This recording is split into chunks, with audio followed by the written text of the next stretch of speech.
आता या क्षणाची मोठी बातमी समोर येते। राज्यातील शेतकऱ्यांची कर्जमाफी होण्याची शक्यता आहे। या क्षणाची मोठी बातमी आपण बघतोय। मंत्री अब्दुल सत्तार यांच्याकडून कर्जमाफीची मागणी करण्यात आलेली आहे। सत्तारांनी थेट मुख्यमंत्री एकनाथ शिंदे यांच्याकडे ही मागणी केलेली आहे विधानसभा निवडणुकीपूर्वी। त्यामुळे आता शेतकऱ्यांसाठी हा मोठा निर्णय होण्याची, मोठी घोषणा होण्याची शक्यता आहे।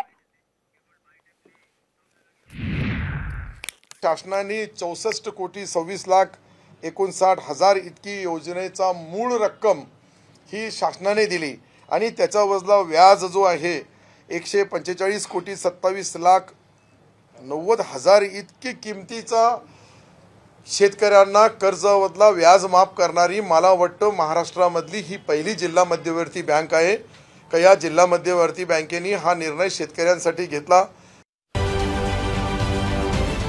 महाराष्ट्रातील सर्व बातम्यांचे विश्वासार्ह व्यासपीठ, सकाळच्या सर्व सोशल मीडिया प्लॅटफॉर्मला लाईक, फॉलो आणि सबस्क्राइब करा।